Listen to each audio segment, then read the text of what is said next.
بسم الله الرحمن الرحیم. آمین. سب مل کے دعائے امام زمان. اللہم کل ولیک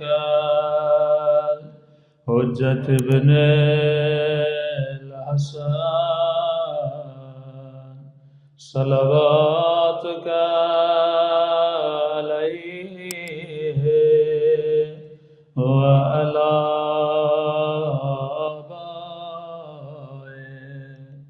فی هذه الساعة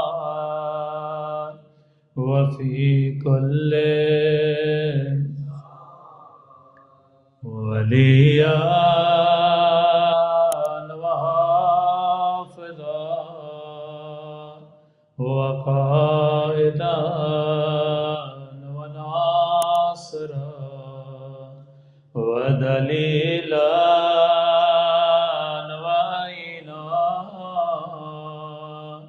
حتى تسكنه أرضك طوعا وتمتعه فيها طويلا برحمتك يا أرحم الراحمين. صلی اللہ علیہ محمد. بسم اللہ الرحمن الرحیم. رب اشرح لی صدری ویسر لی امری واحلل عقدۃ من لسانی یفقهوا قولی. اما بعد فقد قال سبحانہ وتعالی فی محکم کتابہ. بسم اللہ الرحمن الرحیم. قل لا اسألکم علیہ اجرا الا المودۃ فی القربى. صلوات پڑھے محمد وعلی محمد.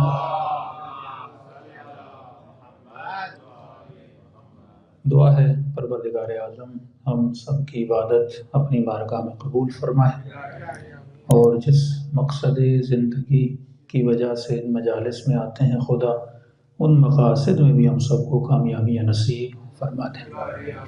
ایک بات تو ہم سب کو یاد رکھنی چاہیے کہ انسان کے ہر ایکشن، ہر عمل کا کوئی نہ کوئی مقصد ہونا چاہیے.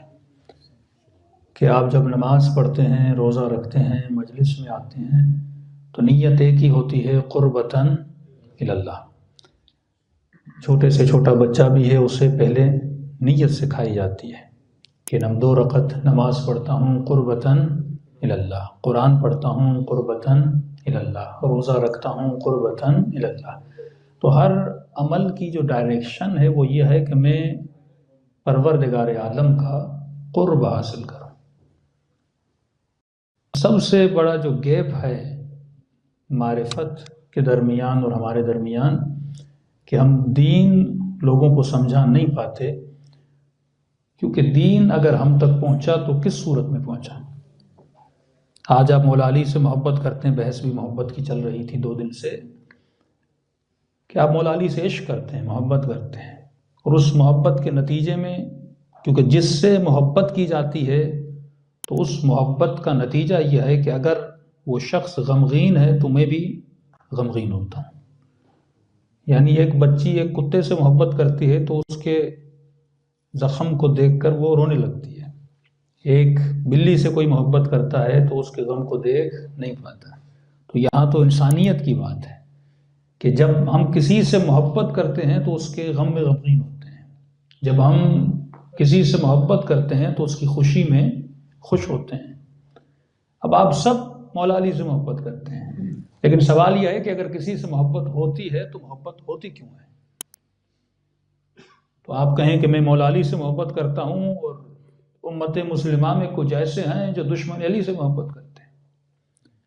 ایک لشکر جنگ صفین میں علی کی محبت میں کھڑا ہے اور دوسرا لشکر اسی جنگ صفین میں امیر شام کی محبت میں کھڑا ہے. اور یہ محبت میں مرنے کے لیے تیار ہے، وہ محبت میں مارنے کے لیے تیار ہے. کہ میں نے کہا کہ ایک بندہ تلوار چلا رہا ہے محبت میں اور دوسرا گلا کٹوا رہا ہے محبت میں.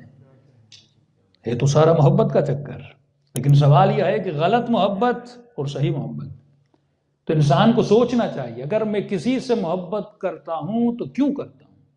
اگر یہ کیوں انسان کو سمجھ میں آ جائے تو انسان کی زندگی کے سارے اعمال جو ہیں صحیح راستے پہ چلنے لگیں کہ اگر میرے دل میں امیر شام کی محبت ہے تو کیوں ہے، اور اگر میرے دل میں علی ابن ابی طالب کی محبت ہے تو کیوں ہے، اگر فلاں خاتون جناب سیدہ سے محبت کرتی ہے تو کیوں کرتی ہے، اور فلاں کوئی شخص کسی سے محبت کرتا ہے تو کیوں کرتا ہے.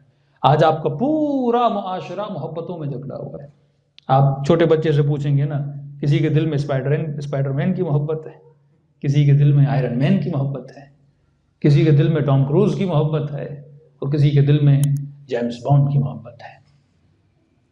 کیونکہ اگر اس کی زندگی کی محبتوں کا امام جیمز بانڈ ہے تو اس نوجوان کو مولوی بھی وہ اچھا لگتا ہے جو جیمز بانڈ جیسا ہو. یہ ایک حقیقت ہے. وہی تیور، وہی رفتار، وہی کپڑے، وہی پہناوا اس سے اٹریکٹ ہوگا. اسے علی ابن ابی طالب کا لباس اچھا نہیں لگے گا. کہ افریقن کسی کنٹری میں ہم گئے تو وہ کہنے لگے مولانا یہاں پہ ایک ڈیسیژن ہوا کہ آج کے بعد ممبر پہ وہ مولانا آئے گا جو پینٹ شرٹ والا ہو. پینٹ شرٹ والے بھی مولانا تو ہیں نا آپ کے پاس، جو ٹائی اور پینٹ اور شرٹ والا مولانا ہو. اور کہ یہ ڈیسیژن پاس ہو گیا کیونکہ ہمارے یوتھ آج کل یہ امامے والے مولانا کو سنتے نہیں ہیں، تو ہمیں وہ مولانا چاہیے.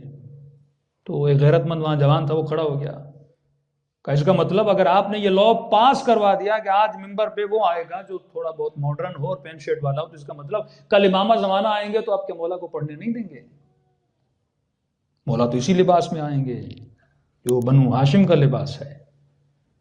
تو سوچ ایک دم نہیں بدلتی، سوچ آہستہ آہستہ بدلی جاتی ہے. اسے میٹھا زہر کہتے ہیں. پہلے آپ کے اولادوں کے دلوں میں ایک محبت کو ڈالا جاتا ہے کہ بچپن سے بچہ جب ٹام اینڈ جیری کو دیکھے گا تو پھر جب وہ سوسائٹی گرو کرتی ہے پھر اس سوسائٹی کے گھروں میں آپ کو کتے ہی نظر آئیں گے، اس سوسائٹی کے گھروں میں آپ کو بلیاں ہی نظر آئیں گے. وہ گھر انکمپلیٹ نظر آتا ہے جس میں کوئی کتا نہ ہو، جس میں کوئی بلی نہ ہو. کہتے ہیں مولانا میرا بچہ ڈیمانڈ کرتا ہے کہ مجھے بھی گھر میں کیا چاہیے، ایک چھوٹا سا ڈوگی چاہیے. تو میں نے کہا سیدھی بات ہے، جب تم بچپن سے اسے کتا اور بلی دکھاتے رہو گے تو بڑا ہو کے ڈیمانڈ بھی کیا کرے گا، وہی کرے گا. آپ بچپن میں جو اپنی اولادوں کے دلوں میں محبتیں ڈالتے ہیں بچوں کو وہ چیزیں پسند آتی ہیں. جب بچپن سے اس کے وجود میں ہیرو وہی ہے جو اس نے بچپن سے ہیرو کو جیمز بانڈ کی صورت میں دیکھا ہے، اس نے فلموں میں ہیرو کن چیزوں، انہی چیزوں کو دیکھا ہے. تبھی آپ کی سوسائٹی، وہ انڈین سوسائٹی ہو پاکستانی سوسائٹی ہو، بچپن میں انڈین موویز میں ہیرو کون ہوتا ہے جو مار دھاڑ کرتا ہے. ایک بندہ 10 لوگوں کو 100 لوگوں کو گرا دیتا ہے. اب ایسی مینٹلٹی والے آدمی کو مولا علی کے وہی فضائل اچھے لگتے ہیں جو خیبر و خندق والے ہیں، کیونکہ وہاں پہ اس کی مینٹلٹی مل رہی ہوتی ہے کہ اکیلے مولا علی نے خیبر کا دروازہ اکھاڑا. پھر کہتا ہے مولانا کہ امام حسن کی مووی جب ہم نے دیکھی کہتے ہیں مزہ نہیں آیا. کہ کیوں؟ اس میں مظلومیت تھی. اسے وہی فضائل اچھے لگتے ہیں جس میں یہ چیزیں پائی جائیں کیونکہ بچپن سے اس نے وہ دیکھا ہے. تو جو آپ بچپن سے ذہن بناتے ہیں، جن چیزوں کی محبت اپنے دلوں میں ڈالتے ہیں، بڑے ہو کے وہی چیزیں آپ کے لیے رول ماڈل بن جاتی ہیں. تو اللہ کہتا ہے کہ میرا قرب حاصل کرو. قرب پروردگار عالم کس طرح حاصل ہوگا؟ سب سے بڑا گیپ جو میں نے کہا کہ کسی سے اگر محبت ہوتی ہے تو کیوں ہوتی ہے، اس کا ایک اسٹرانگ ریزن ہونا چاہیے. اگر میں کسی حیوان سے محبت کرتا ہوں تو کیوں کرتا ہوں؟ اگر کوئی ریزن نہیں تو یہ محبت کھوکھلی ہے. اگر کوئی یہ کہے کہ مجھے فلاں شخص سے محبت ہے، بھائی آپ ریزن دو، آپ کو کیوں محبت ہے. قیامت میں آپ سے پوچھا جائے گا کہ آپ نے مولا علی سے محبت کی تو کیوں کی، اس کا ریزن ہونا چاہیے. اللہ یہ جواب نہیں مانگے گا کہ تم نے علی سے محبت کی، اے خدا میں نے اس لیے محبت کی کیونکہ بچپن سے میں نے مجلسیں سنی، میں نے اس لیے محبت کی کیونکہ مجھے میری ماں نے سکھایا، میرے باپ نے مجھے بتایا. نہیں، ریزن ہونا چاہیے. کہ مولا علی کا یہ جملہ کہ اے خدا، علی نے جنت کی لالچ میں تیری عبادت نہیں کی، علی نے جہنم کے خوف سے تمہیں سجدے نہیں کیے، علی نے تجھے عبادت اس لیے کیا کیونکہ تو لائق عبادت تھا. یہاں لیاقت ہونی چاہیے. اے انسان، جس سے تو عشق کر رہا ہے، محبت کر رہا ہے، کیا واقعاً وہ لائق محبت ہے بھی کہ نہیں ہے؟ اگر لیاقت ہے تو تجھے محبت کرنی چاہیے. وہ چاہے سیاسی لیڈر ہو، وہ چاہے مذہبی لیڈر ہو، وہ چاہے کوئی شخصیت ہو، وہ چاہے مذہبی شخصیت ہو، وہ چاہے کوئی ہسٹوریکل کوئی شخصیت ہو، اگر تم اس سے محبت کر رہے ہو تو محبت کیوں کر رہے ہو، وہ ریزن تمہارے وجود میں ہونے چاہیے، اور وہ ریزن عقلانی ریزن ہونے چاہیے۔ اب محبت ہوتی کیوں ہے؟ کبھی کسی کے حسن کو دیکھ کر انسان عاشق بنتا ہے، کبھی کسی کے اچھے لہجے کو سن کر انسان اس کی آواز کا عاشق بنتا ہے، کبھی کسی کے ادبی جملات کو سن کر انسان اس کے علم کا عاشق بنتا ہے۔ تو سوال یہ ہے کہ ہم میں سے تو کسی نے مولا علی کو دیکھا نہیں، ہم میں سے کسی نے رسول خدا کو دیکھا نہیں، تو یہ بے تحاشا عشق جو مولا علی کا ہمارے دلوں میں ہے کیوں ہے؟ بے تحاشا رسول خدا کا جو عشق ہمارے دلوں میں ہے کیوں ہے؟ تو سوال یہ ہے کہ عاشق بننے کے لیے دیکھنا ضروری ہے، عاشق بننے کے لیے پڑھنا ضروری ہے، عاشق بننے کے لیے سننا ضروری ہے۔ جب تک میں کسی کو دیکھوں گا نہیں، سنوں گا نہیں، دیکھوں گا نہیں، پڑھوں گا نہیں، تب تک میں اس کا عاشق کیسے بنوں گا؟ تو اگر ہم عاشق علی بنے تو ہم نے علی کی نہج البلاغہ پڑھی، علم علی ابن ابی طالب کو دیکھا۔ اگر ہم عاشق مولا علی بنے تو ہم نے مولا علی کی شجاعت کو دیکھا، کہ میں نے کہا کہ عشق اہل بیت کا تعلق انسان کی فطرت سے۔ دیکھیے یہ وہ زمانہ نہیں کہ ہم مناظرے میں جائیں، کیونکہ آپ کرسچن کو قرآن سناؤ گے کہے گا میں قرآن نہیں مانتا، کسی اہل سنت کے بھائی کو بہار الانوار سناؤ گے کہتا میں بہار نہیں مانتا، اور وہ آپ کے سامنے صحیح بخاری اور صحیح مسلم لے کر آئے گا، آپ کہے گا میں تمہاری کتابوں کو نہیں مانتا۔ لیکن ایک چیز اللہ نے سب کو دی ہے، وہ آپ کی فطرت ہے، وہ آپ کی نیچر ہے، وہ آپ کا عقل ہے، اس کے ذریعے آپ کسی بھی بندے کو بٹھائیں آپ بحث کر سکتے ہیں۔ تو ایک جگہ پہ ہمارے ریٹائرڈ فوجیوں کی محفل تھی، انہوں نے کہا کہ آپ شیعہ حضرت علی کے اتنے فضائل اور حضرت علی کی اتنی باتیں کرتے ہیں کہ کچھ اور لوگوں کی بھی باتیں کیا کریں۔ تو میں نے کہا میں ہسٹری میں نہیں جاتا، میں آپ سے ایک عقل اور ایک فطرت کا مثال دیتا ہوں، پھر میں آپ سے ہی سوال کرتا ہوں کہ آپ کو کون اچھا لگتا ہے اور کون برا لگتا ہے۔ اب ظاہر ہے فوجی آدمی تو فوجی کو مثال بھی فوجی والی دینی چاہیے۔ میں نے کہا یہ بتائیں کہ اگر کسی میدان میں جنگ ہو رہی ہے تو آپ کو کون سا فوجی اچھا لگتا ہے، جو میدان چھوڑ کے بھاگ جائے یا میدان میں لڑتا رہے؟ اب یہ کسی بھی سولجر سے آپ سوال کریں، وہ سولجر چاہے کرسچن ہو، وہ چاہے ہندو ہو، وہ چاہے مسلم ہو، وہ شیعہ ہو، کسی سے کریں، یہ جنرل سوال ہے، ہسٹری کا، اس میں نہ کسی کی توہین ہے نہ کوئی بات، ایک جنرل کوشچن ہے، چھوٹے سے بچے سے بھی کریں کہ بھائی آپ کو کون سا سولجر اچھا لگتا ہے، جو سولجر میدان چھوڑ کے بھاگ جائے یا جو میدان میں لڑتا رہے؟ تو سب نے کہا کہ سیدھی سی بات ہے قبلہ، یہ کون سی نئی بات ہے، جو سولجر لڑے، ڈٹ کے لڑے، وہ سولجر ہمیں اچھا لگتا ہے۔ میں نے کہا تبھی تو ہمیں علی ابن ابی طالب اچھے لگتے ہیں۔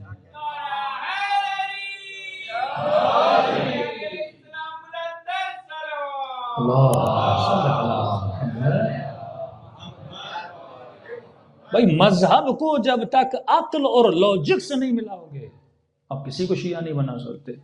اور آج سب سے زیادہ جس چیز پہ حملہ کیا جا رہا ہے وہ انسان کی عقل پہ حملہ کیا جا رہا ہے۔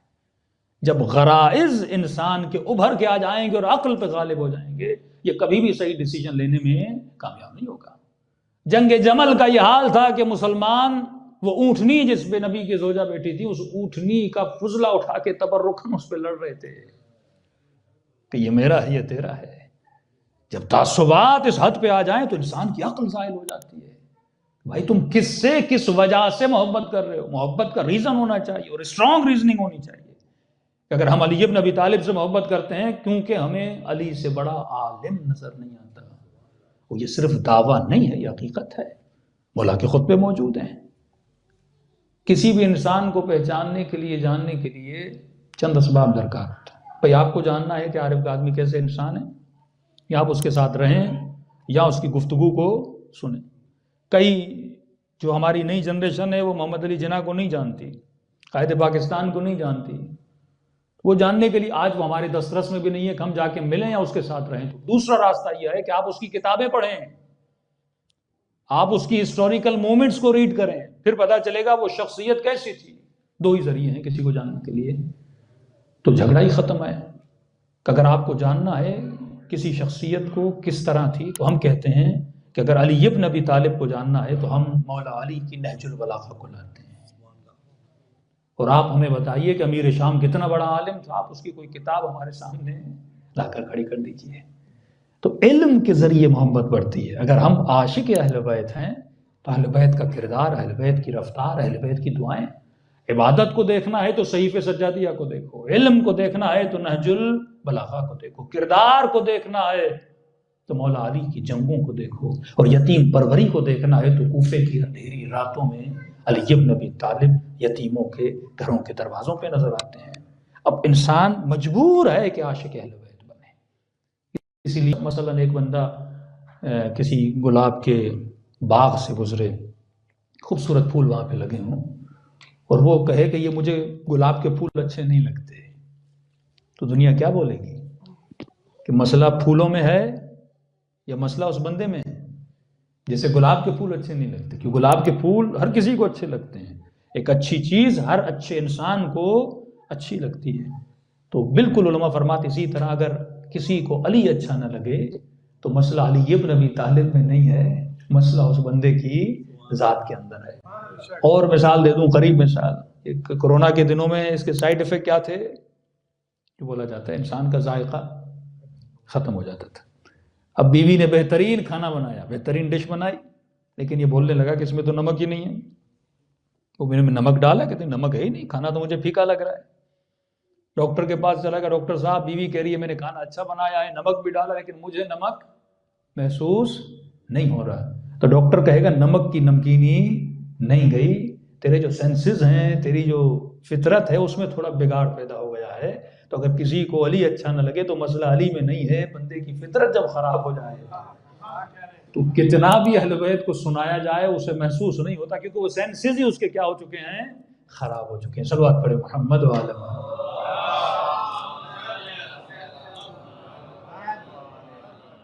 تو یہ بہت اہم ایشو اور اہم مسئلہ ہے کہ اگر اپنی جنریشنز کو، اپنی نسلوں کو آپ بنانا چاہتے ہیں تو سوال یہ ہے کہ آپ اپنی نسلوں کے دلوں میں کس چیز کی محبت ڈال رہے ہیں۔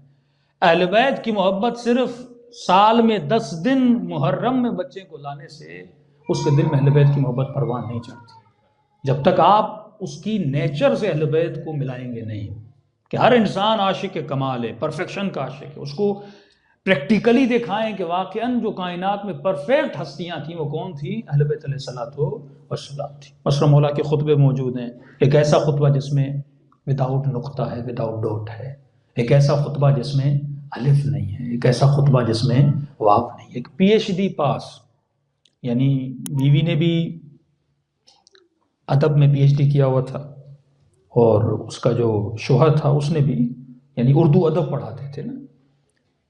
تو دونوں نے کہا جب ہم نے یہ سنا کہ مولا علی نے خطبہ دیا ہے جس میں الف نہیں، جس میں نقطہ نہیں، تو جن کا کام ہی لفظوں سے اور الفابیٹ سے کھیلنا تھا، تو کہتے ہیں ہم دونوں میاں بیوی بیٹھ گئے، پوری رات بیٹھے کہ ایک صفحے کا ایک ایسا خطبہ لکھیں جس میں الف نہ ہو، کہ پوری کوشش کرنے کے بعد بھی ہم لکھ نہیں سکے۔ اور مولا علی ممبر پر موجود ہیں، یہ نہیں کہ کسی نے جب مولا سے سوال کیا یا علی عرب میں کسی نے ایسا خطبہ دیا ہے جس میں نقطہ نہ ہو، تو مولا نے کہا کسی نے دیا نہیں، لیکن کہو تو علی خطبہ دینے کے لیے تیار ہے۔ اور یہ بھی نہیں کہ مولا نے کہا مجھے ایک رات کی مہلت دو، میں گھر جاؤں گا اور لکھ کے پھر خطبہ نہ ہوگا، نہیں، آن دا اسپاٹ مولا نے ممبر پر بیٹھ کر وہیں پہ خطبہ دینا شروع کر دیا۔ اور یہ نہیں کہ صرف الفاظ کو الفاظ سے جوڑا، ایک معنادار خطبہ جس میں توحید پروردگار عالم کا ذکر ہے، فل میننگ کے ساتھ مولا نے خطبہ دیا، اور جس میں نقطہ نہیں تھا، جس میں الف نہیں تھا، جس میں واو نہیں تھا۔ یہ وہی دے سکتا ہے جو اللہ کی یونیورسٹی سے پڑھ کے آیا ہو، دنیا کے مدرسوں میں ایسا علم نہیں ملتا، یہ علم لدنی ہے جو پروردگار عالم عطا کرتا ہے۔ صلوات پڑھے محمد و آل محمد۔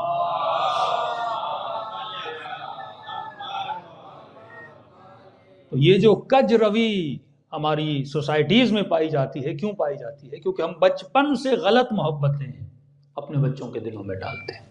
پہلے یہ بچے کو بتانا ہے کہ ہر بندہ قابل محبت نہیں ہے۔ تم اسکول میں جاتے ہو، تمہارے 4 فرینڈ ہیں، ہر قابل محبت نہیں ہے۔ محبت کا مطلب جس کے ساتھ لگاؤ ہو، روابط، کنیکشنز، ریلیشنز تو ہر کسی سے ہو سکتے ہیں۔ ایک بزنس مین ہے، شرابی ہے، آپ اس کے ساتھ بزنس کر رہے ہیں، اسلام نہیں کہتا کہ آپ اس کے ساتھ بزنس نہ کرو، لیکن یہ کہتے ہیں ہاں ایک ٹیبل پہ بیٹھ کے اس کے ساتھ کھانا نہ کھایا کرو، کیونکہ بیٹھنے کے ساتھ پھر کیا بڑھتی ہے؟ انسان کی الفت بڑھتی ہے، محبت بڑھتی ہے، پھر آہستہ آہستہ اس کے ایکشنز آپ کو برے نہیں لگیں گے۔ سوسائٹی تب گناہ سے بچتی ہے جب قبح گناہ مطلب گناہ کو برا مانا جائے۔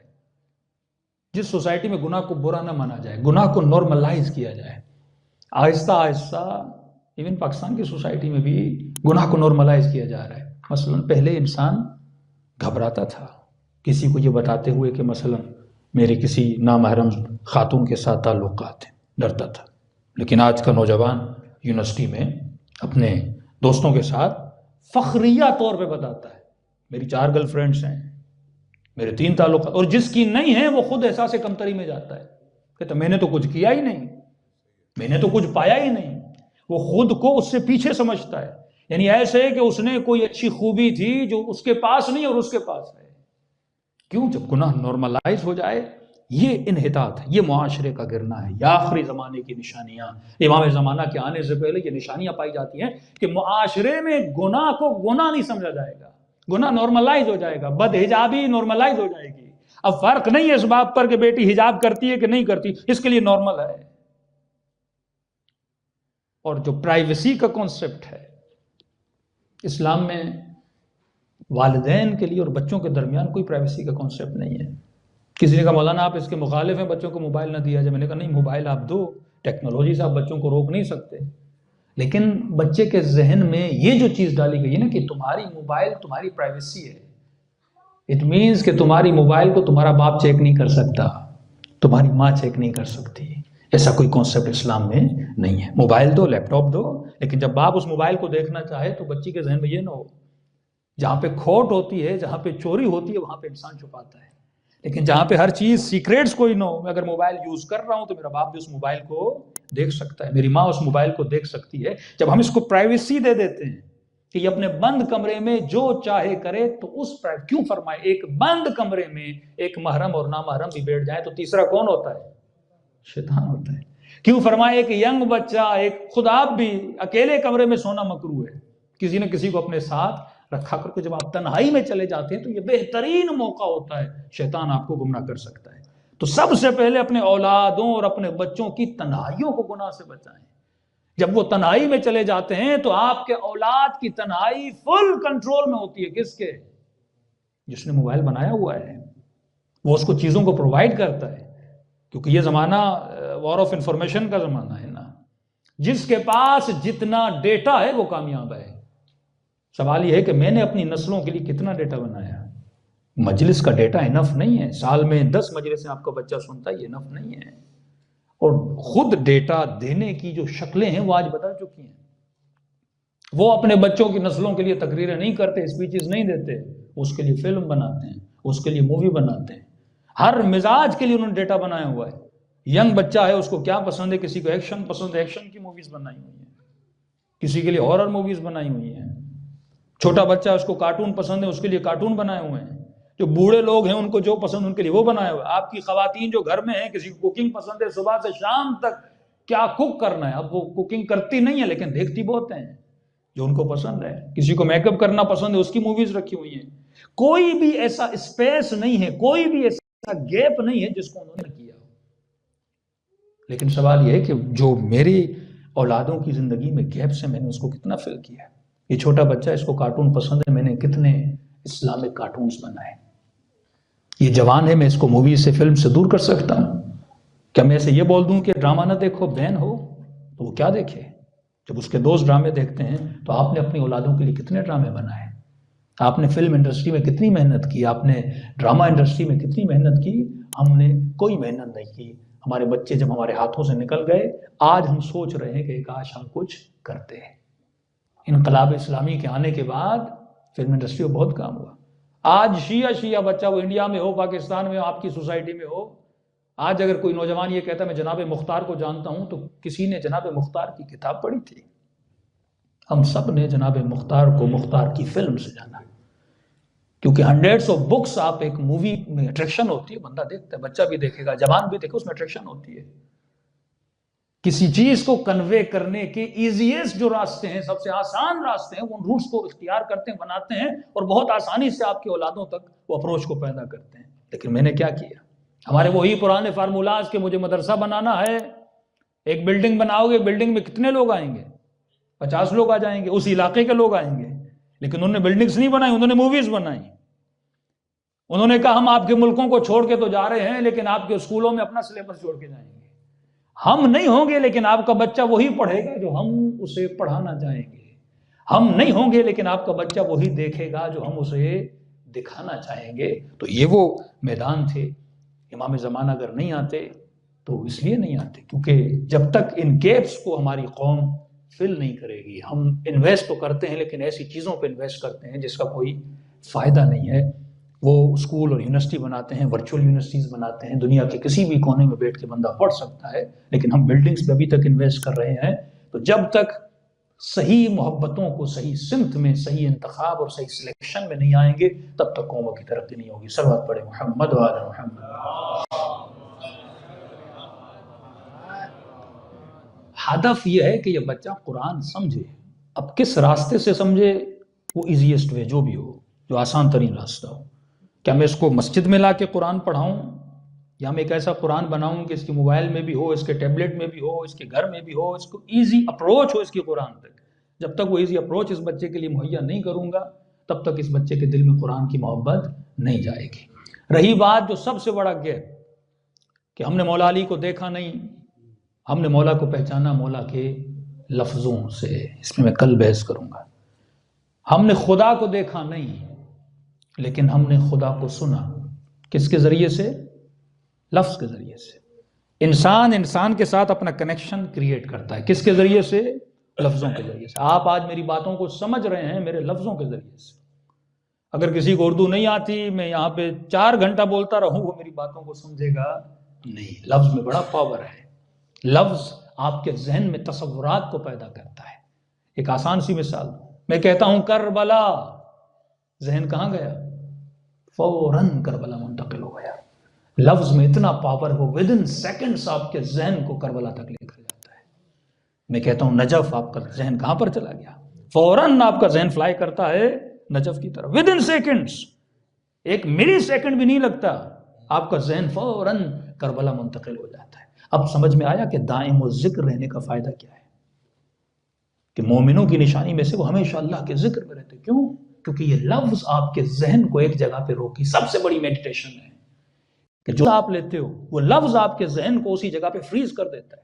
جب آپ یا اللہ کہتے ہو, جب لا الہ الا اللہ کہتے ہو, جب آپ یا رسول اللہ کہتے ہو, جب آپ یا ابا صالح المہدی ادرکنی کہتے ہو, تو آپ کا ذہن متمرکز ہوتا ہے, فوکسڈ ہوتا ہے اسی چیز پر جس کا آپ کیا کر رہے ہو, لفظ لے رہے ہو.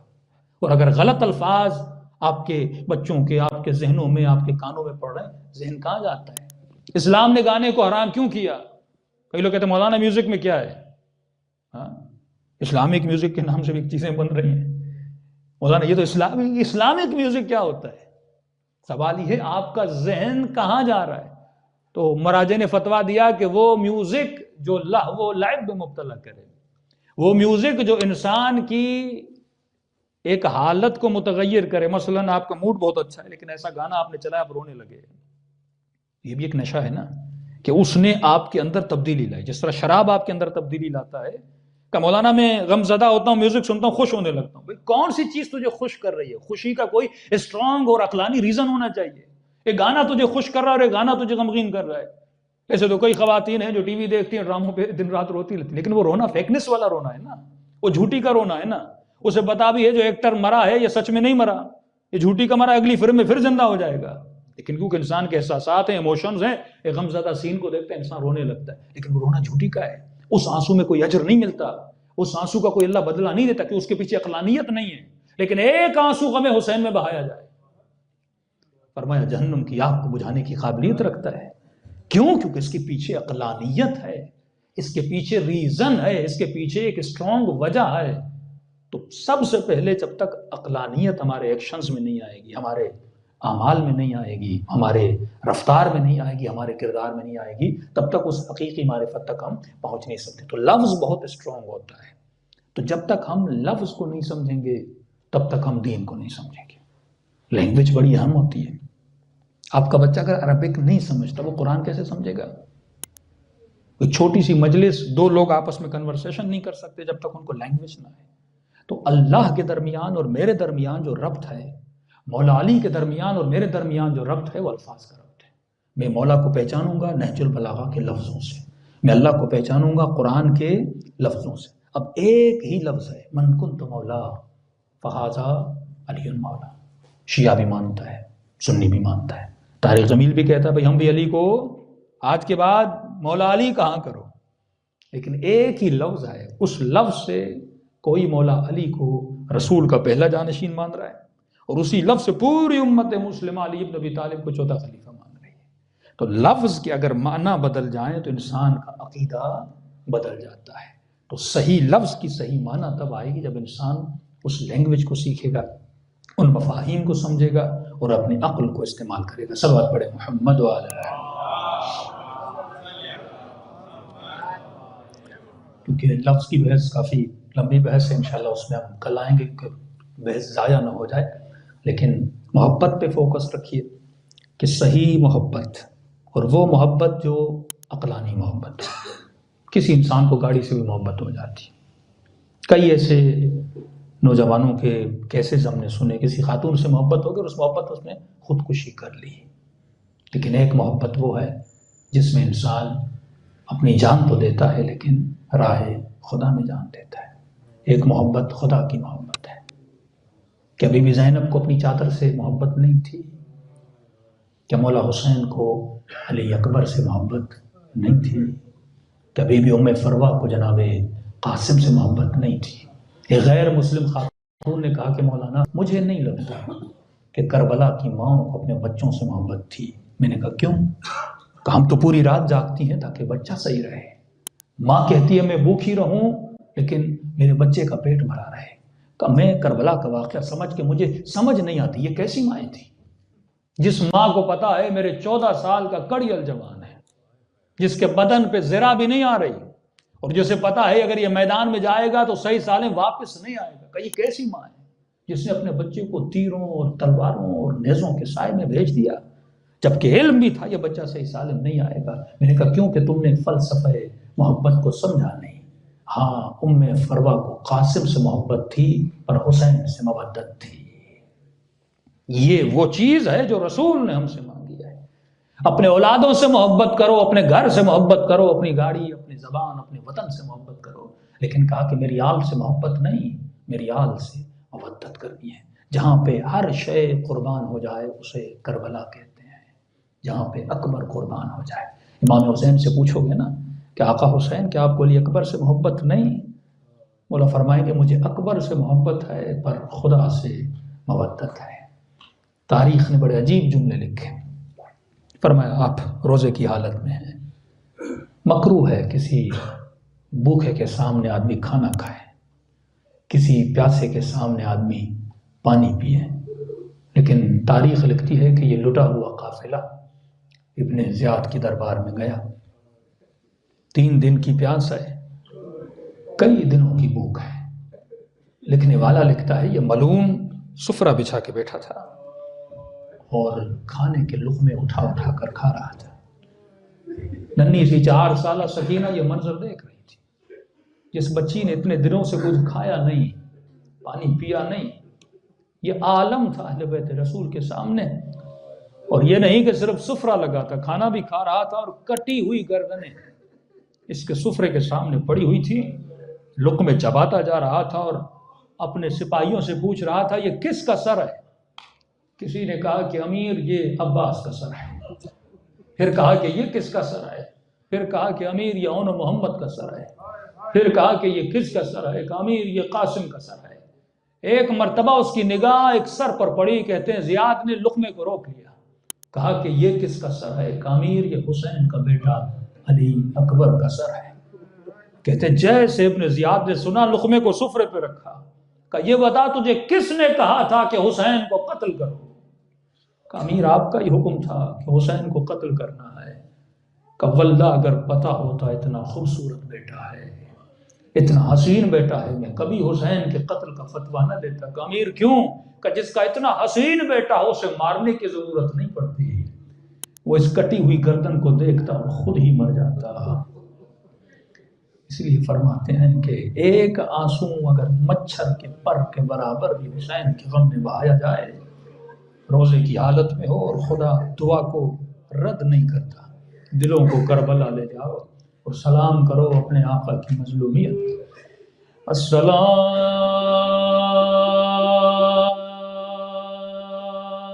علی الحسین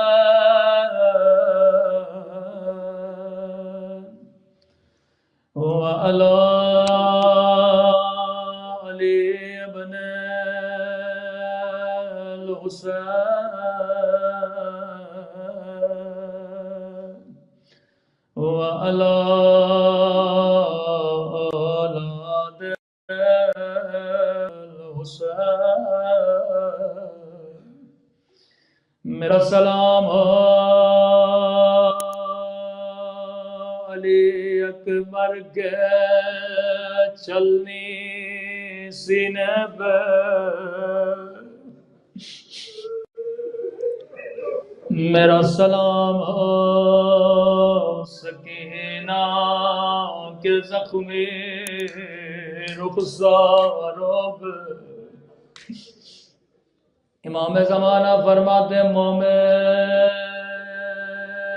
تو پانی روتا ہے لیکن میں خون کے آنسو روتا ہوں فرمایا مومن تو سال میں چند دن روتا ہے لیکن ہر روز نماز عصر کے بعد خدا مجھے میرے دادا حسین کا خون بھرا کرتا دکھاتا ہے مجھے نہیں معلوم میرے امام زمانہ کہاں پہ موجود ہے مولا اگر زحمت نہ ہو تھوڑی دیر کے لیے ہماری محفل میں آئیے شاید میرے مولا کربلا میں رو رہے ہو شاید شام میں زینب کے روزے پہ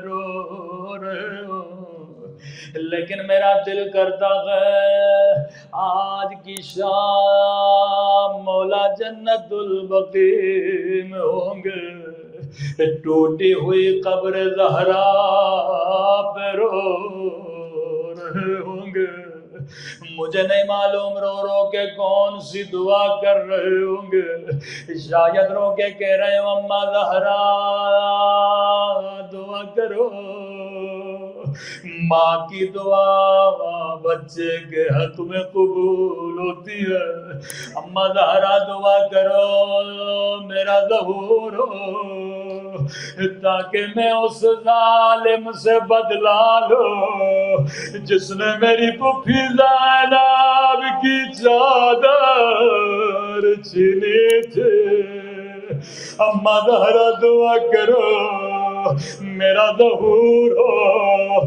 تاکہ میں اس ظالم سے بدلا لوں جس نے آپ پہ آگ بھرا دروازہ گرایا تھا